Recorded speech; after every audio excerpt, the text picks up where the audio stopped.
Hey, everybody, welcome to our Friday research review. As I just mentioned off camera, this is going to be a lot different than we do typically, but consider it more of an introduction to the topic that we're going to be in for a few weeks.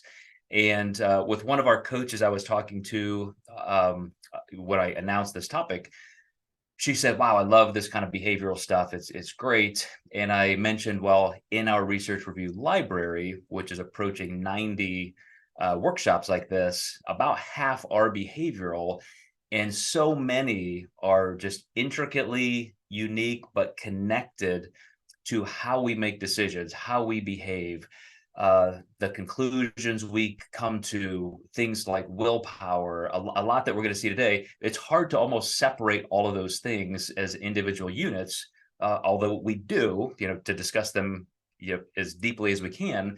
But they are so all interconnected, and I think you're going to see that really come alive today in Robert Sapolsky's work in the whole topic of free will versus determinism, or versus I guess determinism. So let me first do a little bit of an introduction to him. I've mentioned him in the last couple of weeks. We were doing a goal oriented behavior series a little bit ago, but this subtitle specifically, a science, and he is very adamant about this, was a contention point for their publicist and publisher. The science of life without free will, or a science of life without free will. We're going to get into a lot of definitions and nuances and a lot of semantics about what this is.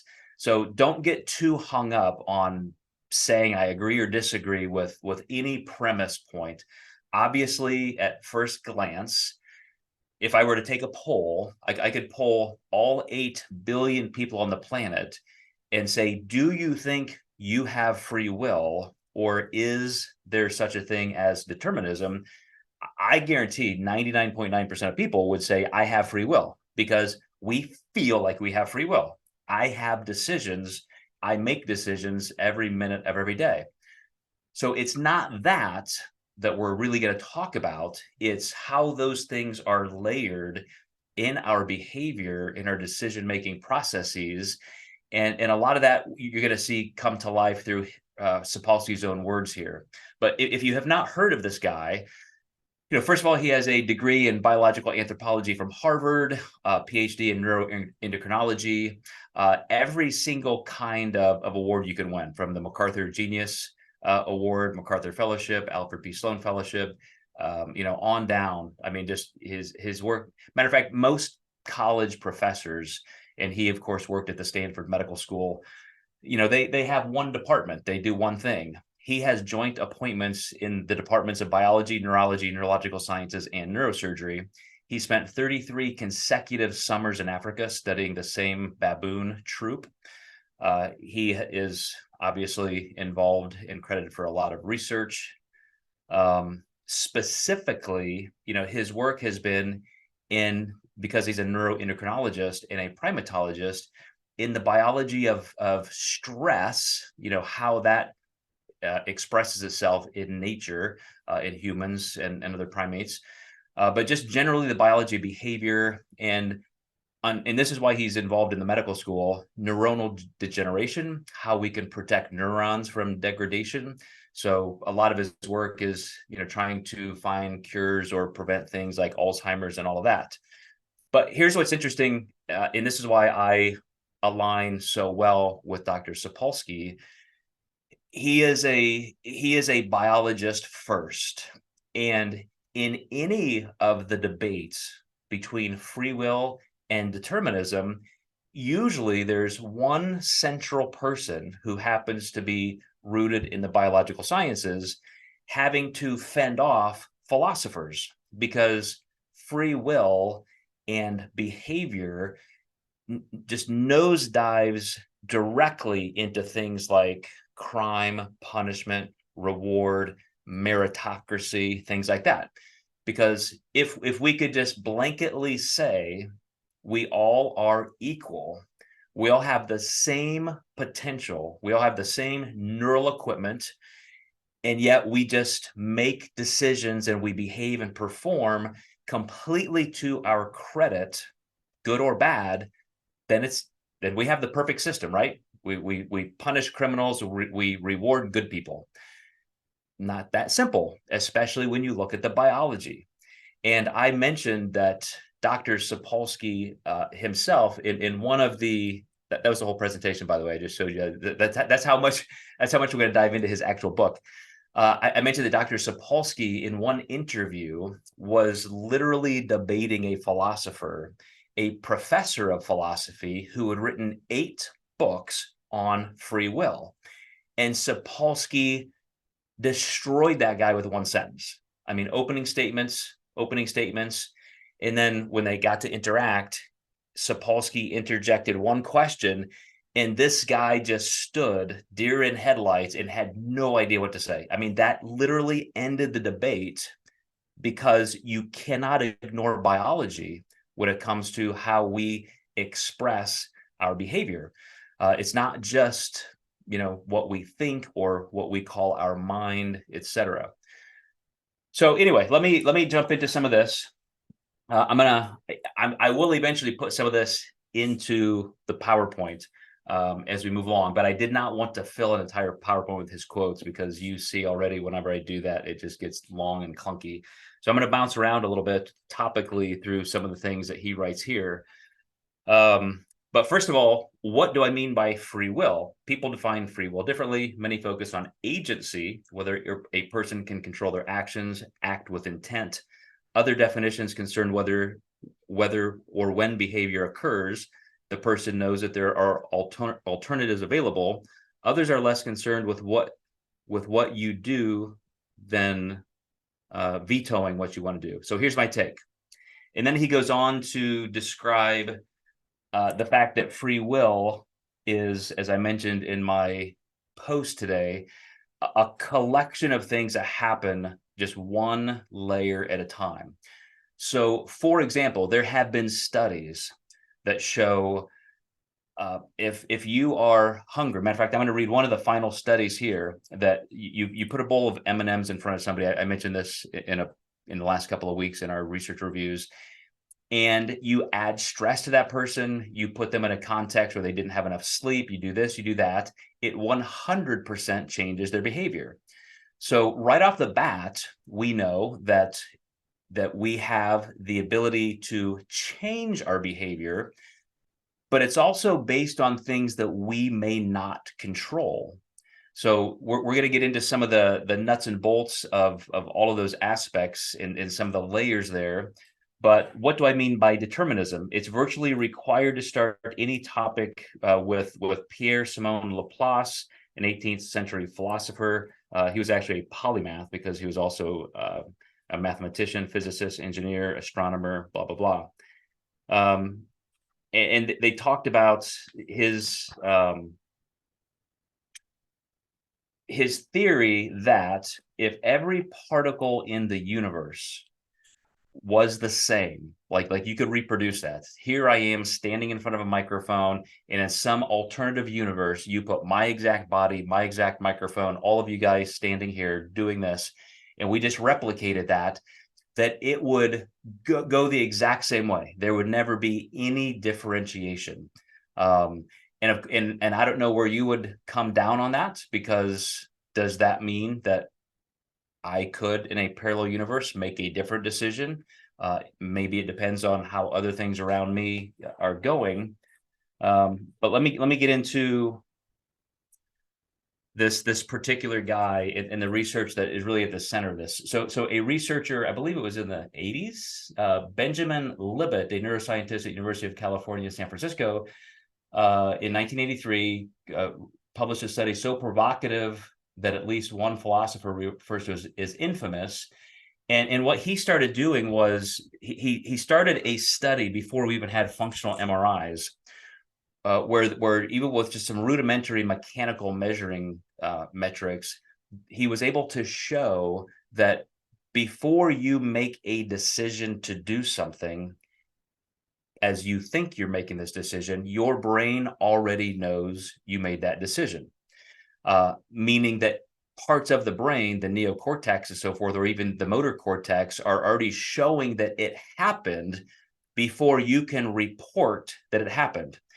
Now what they've done is they've gone deeper into the brain with fMRIs, and they have shown that just those connections that we think between intent and consciousness and movement and perception, it spreads out to more parts of the brain. Something that one of the theories of consciousness, the global workspace theory, would very much confirm, that there is so much interconnection of different parts of our brain that perhaps there is more or less free will, depending on what side you come down on this. But let me get into some of the actual more scientific things, from our perspective, especially as it comes to health and nutrition. One of the things that he describes is that the prefrontal cortex, so the most recent part of our brain evolution, is there for impulse control. And I'll give you an example that buttresses his arguments even a little bit more.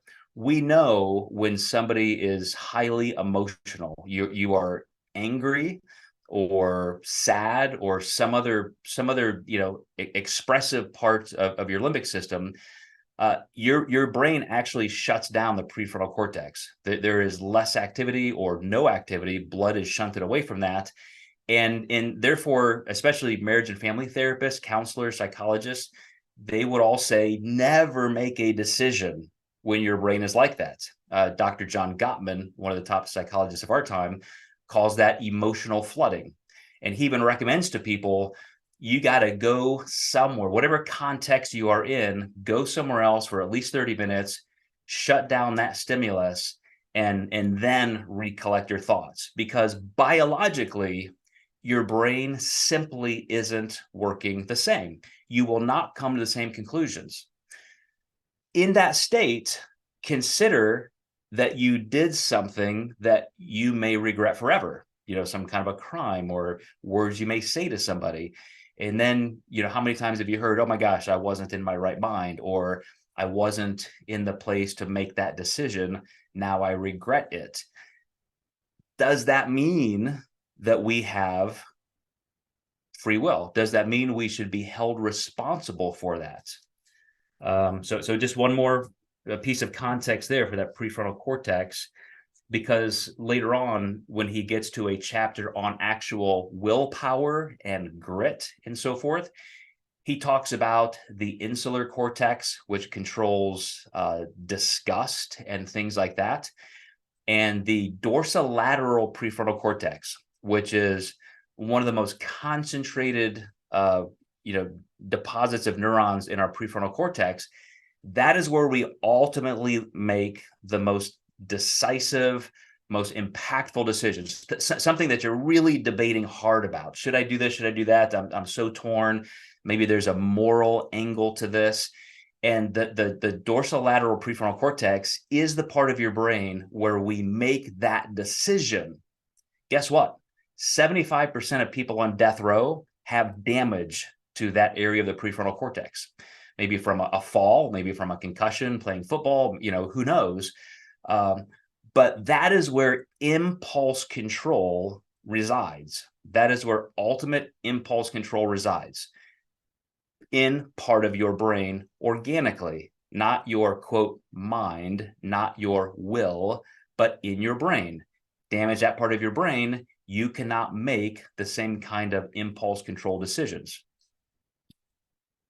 One of his context points that he really gets into is the fact that no matter how you frame free will versus determinism, it's like trying to explain the Big Bang. You still get back to a point where you say, okay, well, then what? What happened before that? What happened before that? What happened before that? And so any one of you who has a question, such as, just any context. I've seen him in so many interviews, and a lot of people play this gotcha game where it's, okay, here this happens. And then all Dr. Sapolsky has to do is go one step previous to that and say, well, how did that person get there? So let me give you an example. I I come from a family of pretty, impulsive people, a lot of addiction, a lot of obesity, a lot of poor decisions, that sort of thing. And even though I had mentioned this in a previous chat here, I want to say it again for this context. And so I always thought, wow, I really must have gotten lucky because at an early age, I was very much into, health and improving myself that way. And I decided because of socioeconomic factors in my family, I didn't want this kind of life. So my perception of my way out of that would be, education, and therefore I can determine or have the free will, if you want to say it that way, to do something more just that I want to do, more autonomous with my life and so forth. So even some of my own siblings have said, wow, you got lucky. You got all the good genes in the family. And it wasn't until recently, specifically, I think because of some of Sapolsky's interviews that I've watched, that I thought, wait a second, I've actually believed that too. And I'm still incredibly impulsive. I still have all the same characteristics of my siblings, but I just have found a way to frame them to be addicted to and impulsive about better things. I'm incredibly impulsive. I make bad decisions all the time, or at least that's my inclination. At my age now, I've learned to outsource some of that stuff to other people, which is an interesting way socially that we as humans have learned to adapt with some of these constraints of our own brains. Because if I say I have this really tough decision and I'm usually very impulsive and I might make a poor decision, if I have learned to think, well, gosh, maybe, this is usually where I make a bad decision. Maybe I should ask a friend. Maybe I should discuss this with my spouse. Maybe I should wait for a couple of weeks before making that decision and let myself think about it. Now, a free will person would say, see, there you go. You have the free will to make a better decision. But Sapolsky is very clear when he says determinism doesn't mean predictability. What I'm describing in my life, and I'm pretty biased, I can't even tell you if I'm being that accurate, is the fact that I have learned to change my brain through neuroplasticity as much as I can. I'm still constrained and bound by the deterministic factors that have led me there, but I've done the right things to combat it as much as I can. And so, that doesn't throw away determinism. That doesn't all of a sudden make us free will advocates philosophically. It actually shows the opposite. So let me see what else I have marked here. So one of the things he said, this is what I was just describing there, is what he calls vetoing. If there's no free will, how do we actually make a counter decision? If my deterministic nature would say, Joe's always going to make this kind of decision, how do I make a better decision? He calls this, how does the vetoing work neurobiologically? Slamming a foot on the brake involved activating neurons just upstream. Libet, the researcher Benjamin Libet, who was the first one to show that neural delay between what we think we did and what our brain already decided to do.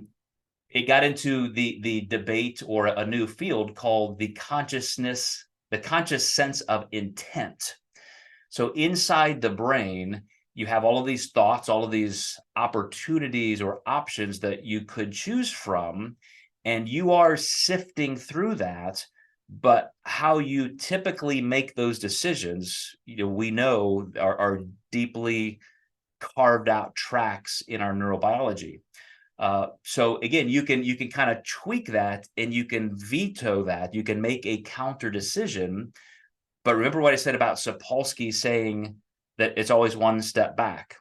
Well, maybe I have the ability neurobiologically to create enough space to counter that, but does that mean somebody else does? Maybe they don't have that capacity organically in their brain. Maybe I've learned to do that in the small range where my brain allows.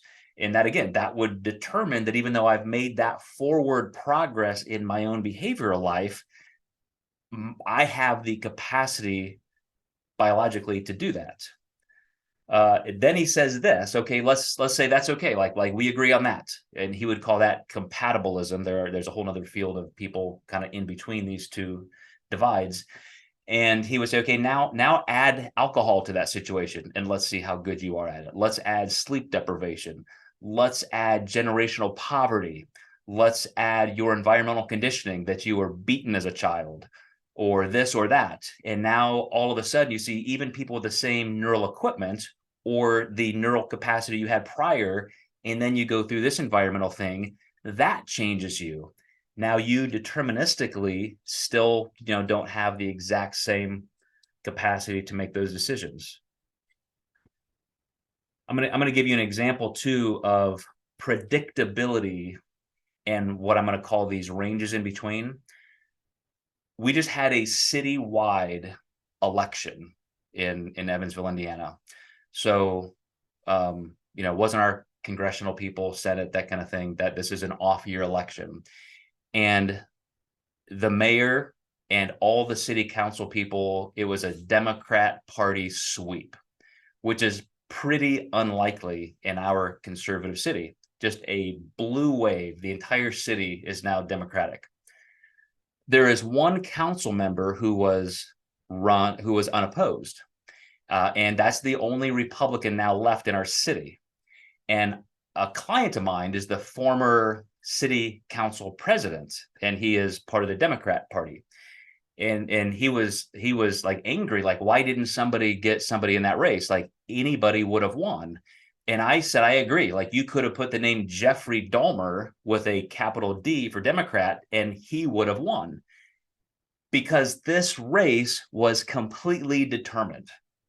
And I say that because of all of the social things happening in the last few years nationally in our political ecosystem.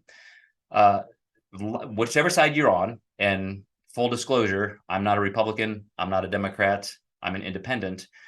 But, when one party, the Republican Party, is busy taking away women's rights to bodily autonomy and healthcare, they're taking books out of schools and banning books like fascists. They're taking away voting rights from minorities, and just, right after right after right, freedom after freedom after freedom being encroached upon. What do you expect? I mean, this has been going on for a couple of years now, where this blue wave is going across the country. And that, again, is the range I'm talking about. That is something that was going to happen. I don't care who ran in any of those positions. It was very, very likely the Democrats were going to win. Now you get down into the individual races, the individual people in their platforms and how they marketed themselves, how they communicated, how they canvassed neighborhoods and so forth. And yeah, it's not 1,000% predictable, but the determined range was there. This was going to happen. So when you get into the biology of that, you can see the parallels I hope I'm trying to express here. So here's where the rubber meets the road in that. Here's from a rare philosopher who understands some of the biology. A similar view comes from the distinguished philosopher Robert Kane of the University of Texas. Quote, "Free will, in my view, involves more than merely free of action. It concerns self-information. The relevant question for free will is this: how did you get to be the kind of person you are now?" And so when physicist Lawrence Krauss interviewed Sapolsky, and Sapolsky, did about an hour of his explanation of free will versus determinism, Krauss, admittedly, on the interview, he said, "I'm not a biologist. Like, I don't know half the things you're telling me." He couldn't even pronounce some of these, neural, terms and so forth. He said, "So what you're telling me is, if I want different behavior and different outcomes, I have to work hard to become the person who makes that kind of different decision." And Sapolsky's like, yes, that's what I'm trying to say. And that is the essence of neuroplasticity. One of the things I'm going to end with, but I'll preview it now, is a question to you guys. If you are somebody who has a problem binging with food, meaning you're making a decision counter to your goals, then you are probably a person who makes other decisions counter to your goals. So start working to become a person who makes better decisions aligned with all of your goals, and then the food will not be an issue. Does that make sense? If you're a person who has a problem just with discipline and well, with food, let's just say food, like I didn't, I wake up and I didn't do my food prep, and so I didn't have anything. I had to go to McDonald's. I ran around and did this, and then I was just starving because I didn't have the food I needed, and so I binged, or this and this. If things are chaotic and frantic with your food, you're probably a person who struggles with chaoticism in other parts of your life. So become a person who addresses that, and the food issues go away. One of my clients this morning has been doing some auditory or music therapy, and it's very meditative. She goes to this auditory therapist and goes through the sound therapy type stuff. And the sound therapist is explaining to my friend and client that, we're making these kind of changes in the brain, and kind of like speech therapy or occupational therapy, dealing with motor neurons and all that, we're making these changes. And I said, you know what? It's because she told me, she said, I just feel so much more grounded. Like I feel more relaxed. I feel like I'm making better decisions. And I said, you know what you're also doing? You're laying down in her office twice a week, and you're completely quiet. You're in a meditative, contemplative state. And no matter what you think that's doing to your brain making decisions, like your mind, your brain as an organ, the biochemical nature, the neurotransmitters, like you are completely changing the biology of your brain. It doesn't happen overnight. You've been doing this for a couple months now. Just think what it's going to be like in 6 months. You are literally changing how your brain works. And that is a big part of that intersection, because I'm afraid when people see this initial setup of a dichotomy, free will versus determinism, they think that it's just robotic. Like you can never make a different decision. It's just all biologically determined. So why even try? That's not it at all. It's understanding the groundwork and where your brain, really is. Here's another one that will add a little bit of complexity to your thought process. A stunningly clear statement of this compatibilist dualism concerns Jerry Sandusky, the Penn State football coach who was sentenced to 60 years in prison in 2012 for being a horrific serial child molester. Soon after this, a provocative CNN piece ran under the title, "Do Pedophiles Deserve Sympathy?" Psychologist James Cantor of the University of Toronto reviewed the neurobiology of pedophilia. The wrong mix of genes, endocrine abnormalities in fetal life, and childhood head injury all increase the likelihood. Does this raise the possibility that a neurobiological die is cast, that some people are destined to be this way? Precisely. Cantor concludes correctly, one cannot choose to be a pedophile. Nobody chooses to do that. But here's another twist on that. One cannot choose to not be a pedophile, but one can choose to not be a child molester. So there again is how we act on that neurobiology, even if it's faulty because of injury or neurobiological chemical, insults and so forth. So I'm not going to get at crime and punishment and reward and all that, which is a really big part of this book. I want to talk more about the health science implications.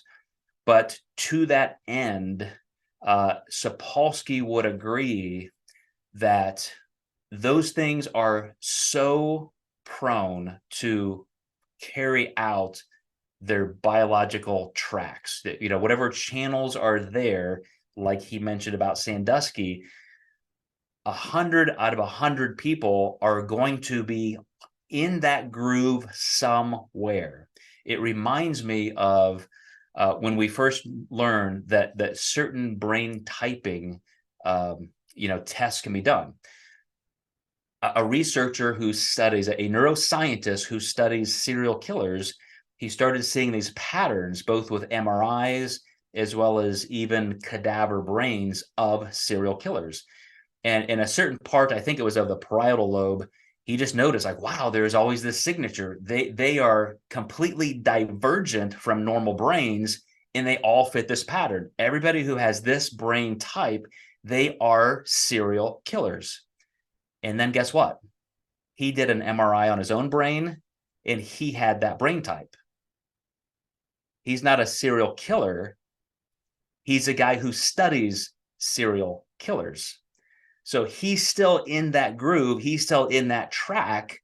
But just like you can't not have those pedophile tendencies if that is in your brain, you still can choose to act on that or not to some degree, even if it takes outside help and so forth. I know I'm throwing all kinds of weird stuff at you guys, from politics to serial killers and pedophiles even. But I'm almost finished here, and then we'll chat about all this. Okay, so I already told you about the dorsolateral prefrontal cortex. Okay, let's get to this. Here's the final thing I want to talk about. I want to come back to that study with M&Ms because I want to put this in the context of health science. Okay, so this will be a little bit of a long insert here. For example, place a bowl of M&Ms in front of someone dieting. Here, have all you want. And they're trying to resist. If the person has done something frontally demanding, even some idiotically irrelevant red light, blue light task, the person snacks on more candy than usual. So just fatiguing the prefrontal cortex makes you make poorer decisions, because that takes energy. You are fatiguing that part of your brain just like you would fatigue a muscle that you're training. So again, you automatically will start making worse decisions. So put yourself in this context. You're dieting, you're working hard, you've lost 10 pounds, 20 pounds, you're on your way. You get into these positions that I'm going to continue describing, and this is where you are at risk.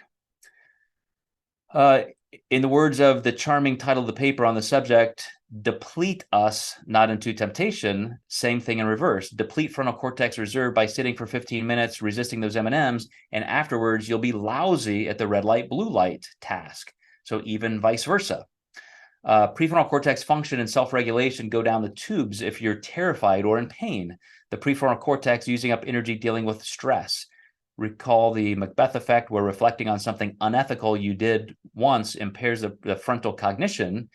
Frontal competence even declines if it's keeping you from being distracted by something positive. Fatigue also depletes prefrontal cortex, just like not getting enough sleep or being physically fatigued. It's the same with hunger. Here's one study that should stop you in your tracks. The researchers studied a group of judges overseeing more than 1,000 parole board decisions. What best predicted whether a judge granted someone parole or more jail time? How long it had been since they had eaten a meal. Appeared before the judge soon after she's had a meal, and there was roughly 65% chance of parole. Appear a few hours later when they were hungry, and there was close to a 0 chance. So even a judge, a trained judge, from 65% to 0 on life and death decisions of somebody else. And the only thing that determined those factors were whether they were hungry or not. So you and I dieting, you and I trying to just make aligned decisions with our health goals and so forth, it really does come down to the state of the brain, because that's where we're going to make these decisions, specifically the prefrontal cortex, specifically the dorsolateral prefrontal cortex. And as that one philosopher said in here from Texas, how do I become the person who makes those better decisions? I'm gonna let you guys, so get ready to jump in here as you guys would like. Please just feel free to unmute yourself and jump in. I will see you here in a second. I'm going to stop this screen share. And I guess I should have done it the whole time ago. You guys were looking at Dr. Sapolsky the whole time. But so some of the research that we've gone over in the past, shows the recidivism rates and how some of these stats probably I need to update, but at least 50% of people who have lost weight regain it back in the first year. That climbs to 80 to 90% in the second year. And by the end of 5 years after somebody has lost weight, 107% average weight collectively, meaning the vast majority of people now weigh more than when they had even lost weight prior to that. That's determinism. That's the biology of how you, me, us societally, us in that study group would make decisions based on the modern abundance that we might see. I don't care where you are socioeconomically, you're probably able to find cheap, low quality, processed, high calorie dense foods. And that's why, a lot of the lower socioeconomic classes struggle even more with obesity. Of all of the things we can control in even that state of life, that's one of them where we can get shitty calories in amounts more than we need. And so we then are back to just simply being a slave to the biology of our brains, how our brains are going to execute those decisions. Unless we have recreated a brain that makes different decisions. And then, of course, we get into values and the other parts of our brain. By the way, in Dr. Sapolsky's acknowledgments, let me get in here. I want to make sure. I think it's Josh Green. I noticed in an entire page or page and a half of people that he thanked.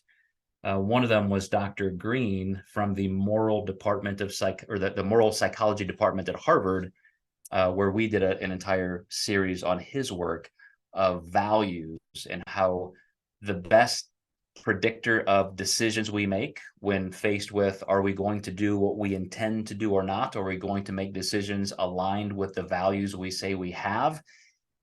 It comes from an emotional reaction where the limbic system deep inside of our brain lights up when the prefrontal cortex, the dorsolateral prefrontal cortex, does not.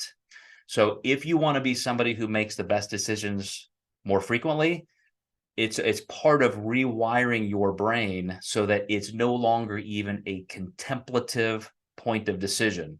It's just who you are at your core. And that would be very synonymous with what Sapolsky is saying here. Determinism doesn't give us 100% predictability. It just points us in that direction, and the vast majority of outcomes are going to follow exactly through that determined biology. All right, guys, that was our introduction to this topic. And now in the next couple of weeks, I'm going to really go into and probably resynthesize some of the material we've already worked on, but how we really do this now. Like, how do I get to become that person who can make those decisions as I want with consistency? But thoughts and questions, please jump in.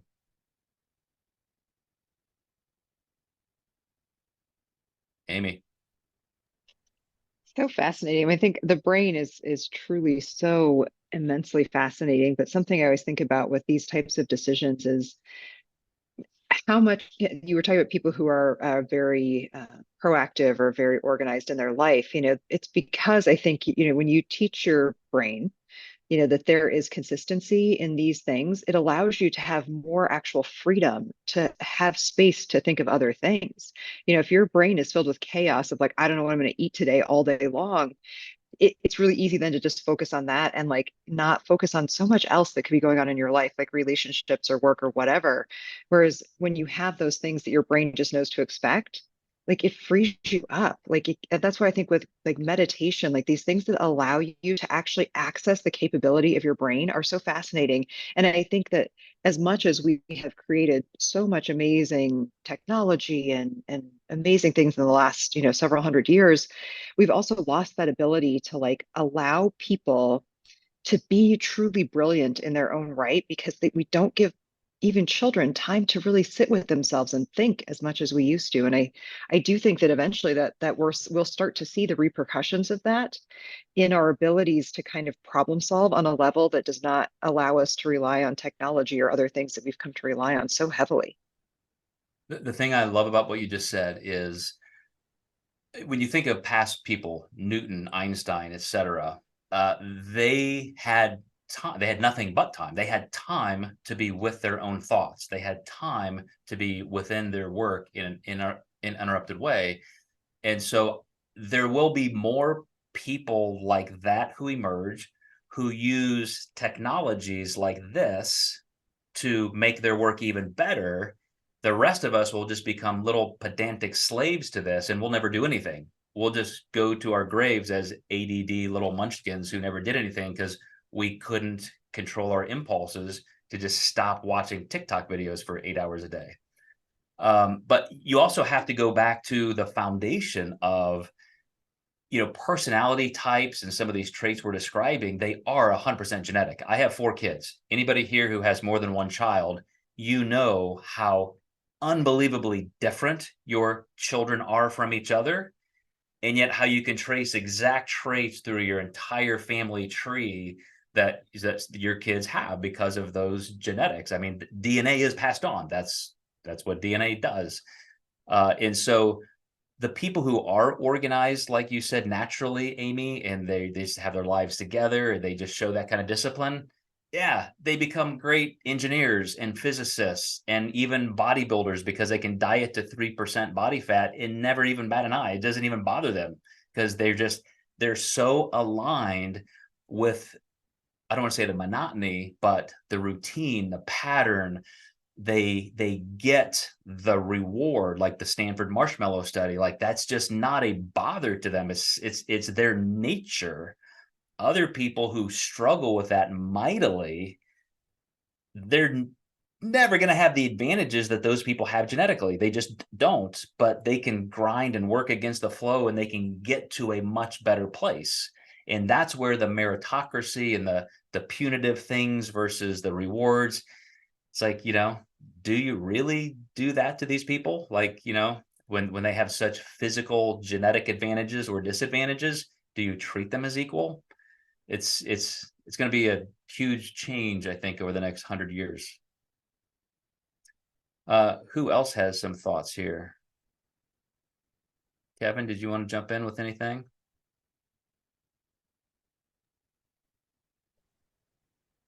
I'm trying not to be too vulnerable and share too many things because I am what you say, Amy, in terms of that organized, efficient, analytical, systems based, etc. That I was born that way. Although I struggled early on in college, as you all know, that was still a learned pattern eventually. And it's, that's just how I operate. However, my wife is not that at all. And in the past recent years, we've learned that she actually has a learning disability that affects her executive function thinking. So, what you've been sharing here, Joe, is exactly what she struggles with. And I guess she would be impulsive, therefore, but when the trigger is there, when she is especially tired, that's, that triggers and goes down a very predictable and annoying path, of which I can't understand because that's not how I operate. I would prevent that from being the case and do what I can to mitigate that risk to begin with. So it's very simple of a seemingly very simple of a fix, try to alleviate that trigger point entirely and be that different person. But I can't imagine how difficult it must be for her and others of the like, to have that, to not know how to process things when it's already difficult enough for anyone, for that matter, whether you're good or advantage or disadvantage. But to have and be in her position where she's clinically bombarded with shit, patients, all the data, etc., doing all the bureaucratic crap, dealing with me and whatever crap, but just the stuff that she's processing and bombarding and still has the success that she does, which is remarkable in of itself. But it's just I can't imagine how overwhelming it must be for her to have to fix this more or less. So a couple points that came to mind from Sapolsky's work. Just like some species, some animals are pair bonding monogamous and some are not. They're just, and humans have both of those. The vasopressin receptors in our brains in different people, show that track. There are some human beings who have a certain receptor site, formation for that vasopressin, and some who have a mutation. And again, with shocking predictability, you can say, well, this person is going to be, somebody who values fidelity and they express that in a lifelong commitment, and some people just don't. And you say, okay, well, that's still that's their choice. They're being a shitty person. They deserve to be divorced and flagellated and this and that. Well, okay, great.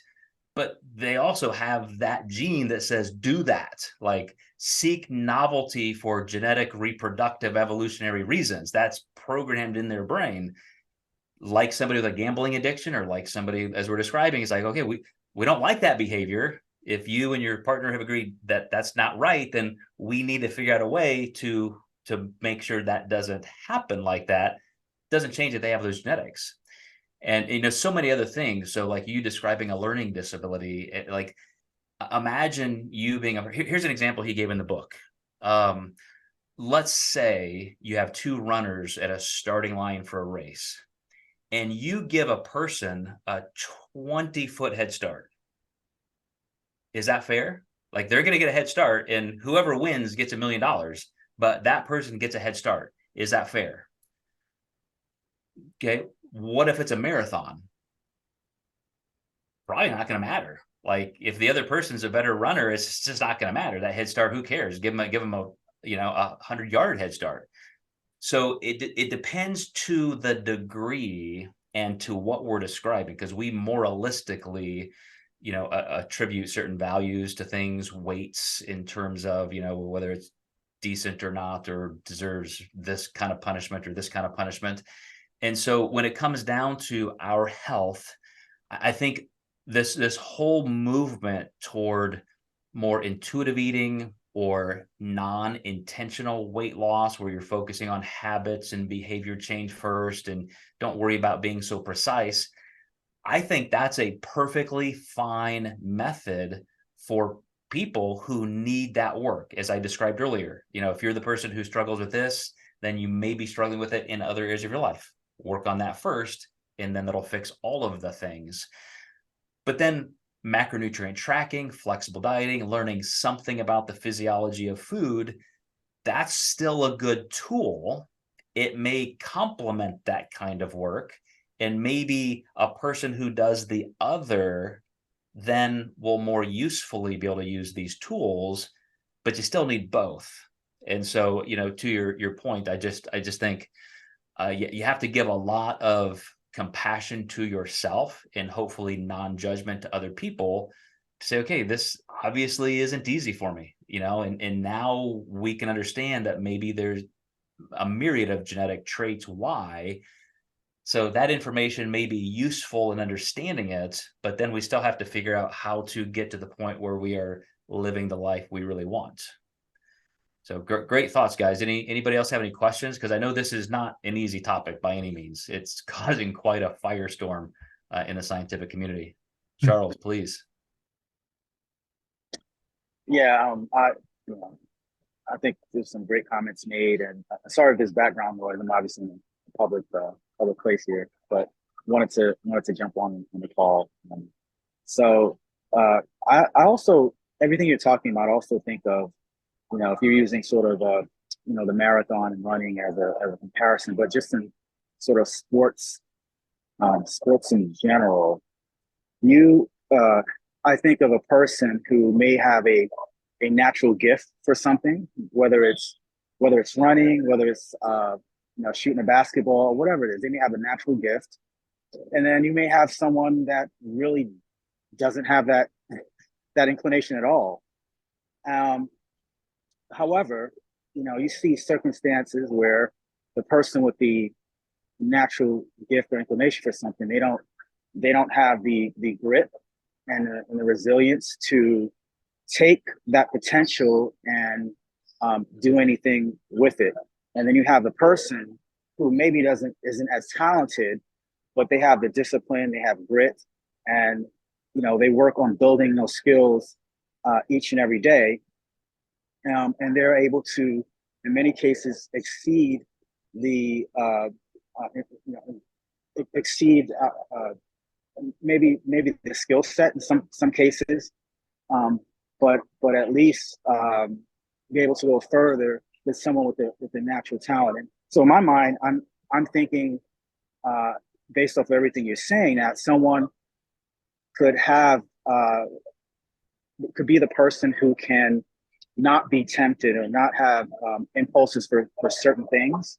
And you could have the other person who, they see a cookie and they haven't met a chocolate chip cookie that they don't like. But they can build up that skill set to be able to resist such things and be able to keep moving forward on their goals. So I just think it's something that hopefully we talk a little bit more about in the further sessions in terms of the interplay of grit, resilience, and being able to push through some of these, lack of a better term, deficits that we have in order to reach our goal. Because I think in of itself, that grit can also be a skill set as well that can be developed. That's all I want to. So his fourth chapter, Charles, is called Willing Willpower: The Myth of Grit. And his point to that is, if I played Michael Jordan in 1,000 games of basketball, I mean, how many of those do you think I would win? None. It has its limits. Yeah, obviously. It's going to be zero. It's going to be zero. So there's no amount of grit or willpower or anything that I could change. And I'm talking even at my best. Like, I could go practice, I could get a coach, I could plan for this for a year, and I'm still not going to beat Michael Jordan in his prime versus my prime. Probably not even with him in his 60s. But can I become a better basketball player with that grit? Can I be happy and satisfied and have this great experience? Of course. But there again, there is the range of, this is determined. Joe is 5'7.5". Joe doesn't have the same amount of white muscle fiber as Michael Jordan and so forth. And so it's just like, Joe's not 6'6" like Michael Jordan. It's just over, like game over. But it doesn't mean that I can't head into that direction as deeply as I want. And, going back to another example of what you're describing, I was able to accomplish things I never thought I could do physically in my pro bodybuilding career. Going 6 months without ever having a single chocolate chip cookie that I didn't intend to have, just literally to be able to say, I have executed a prep period as perfectly as I can. That was my goal in my retirement season, and I did that. Every single season up to that point was a little better than the previous, in every way, but especially with that willpower and the ability to execute. There's another chapter he talks about, like, when things get tough, like how do you do the right thing when it is increasingly difficult with the stress, the lack of sleep, this, like, how do you learn to do that? And that is 100% an acquired, learned, practice skill through neuroplasticity, but it's still always going to be tough. Like, I'm still that guy with that brain, and I could muster that kind of outcome for that 1 6-month season because it meant everything to me at that time. Like, my entire career as a pro bodybuilder, my career as a coach and a consultant and a business owner who does this, if I couldn't execute that myself, I would feel like a total fraud. And so it meant everything to me to do that. Could I do that every day for my entire life? No freaking way. Like, it took every amount of mental energy I had. I didn't have any business growth during that time. All my relationships suffered during that time because all of those fatigable resources had to go toward that one thing. So again, that's the boundary of grit and resilience and your will. Sure, you can do amazing things, but it's still within some of those boundaries. So again, perfect Very thoughtful comment there. Anybody else? Let's scroll over here, see who's on the call. Yeah, I'm a fan of Sapolsky, obviously, but there are some things that I would even say, I understand why he's so dogmatic and he doesn't really leave any room for an objection, because he just continues to take that one step backward to show, well, you didn't have that decision. Like, it's not even your DNA. You didn't have any say in how the human genome evolved over 1 billion years and so forth. And so you think you have free will, but that's an illusion, because you're making decisions based on the capacity of your brain in this context of your environment, in this context of the human genome. Like, all of those factors mean there's not a lot of wiggle room. But where I agree with the philosophers and the behaviorists semantically against pure determinism is within something that he also concedes, which is we have that room. We have that room to modify our decisions within those determined boundaries. So I hope that doesn't look as starkly binary as it sounds when you initially propose it, because for us to have any ability to improve ourselves, to change outcomes, then we do have to execute the will we have within those boundaries. So I'll leave you guys there. Fantastic. I apologize. This was a little clunky and weird without me having a real just single research article, but hopefully we'll get into some of those now in the next couple of weeks. So you guys have an awesome weekend, and I will see you next week.